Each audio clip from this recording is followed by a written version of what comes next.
In June 2009, Trekking for Kids embarked on a new kind of adventure, our first ever Lite trek.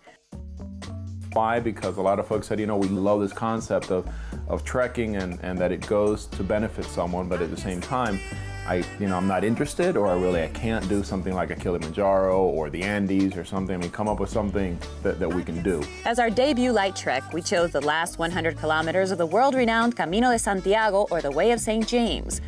Beginning in the city of León, 13 trekkers joined us from all over the United States as we traversed the beautiful Spanish countryside during 6 unforgettable days of trekking, bonding, and yes, lots of Spanish food. However, rather than the top of a mountain, our final destination was the stunning Cathedral of Santiago de Compostela, the alleged resting place of the Apostle James. For centuries, this medieval giant has welcomed pilgrims and tourists alike to the heart of the city.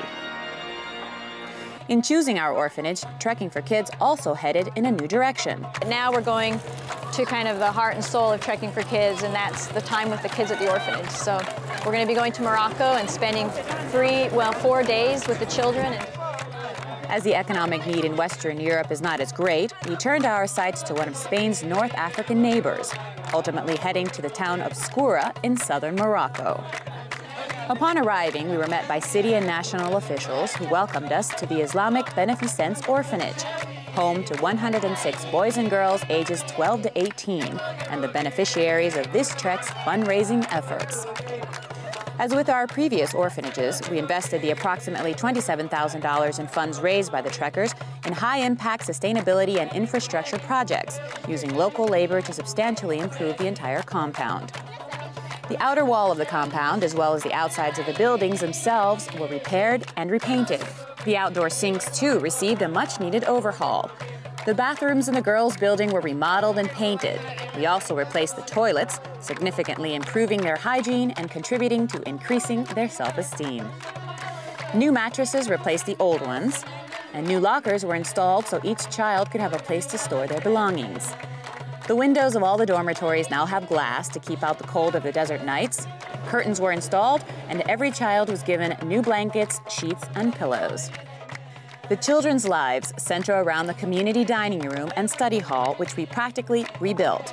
The room's walls were repaired and painted, and decorative tile, typical of that area of the country, was added to the walls. The cement floor was repaired, and new tile was laid to cover the entire room. The old tables and chairs were replaced by brand new furniture. And most importantly, electric lighting was added to the room. To the constant beat of the Moroccan drums, our trekkers worked up a sweat alongside the children by helping with the finishing touches on the work projects. All were rewarded by much-needed playtime with sports equipment brought over from the U.S. by our trekkers. The celebration continued over the last couple of days as altogether we took a field trip to the famous Dades Gorge, located a couple of hours away, and held the first ever 2-kilometer fun run around the town of Skoura with all the children. On both days, we were accompanied by national celebrity Ensa Bidouan, an Olympic medalist, world champion, and dedicated supporter of her country's youth. But as all good things, our trip too came to a close. We've been able to really celebrate all of the work that's been done here at the orphanage, and thanks to all of the donations of all of those people around the United States and the world that have trusted in Trekking for Kids, helping us improve today, secure tomorrow, one step at a time.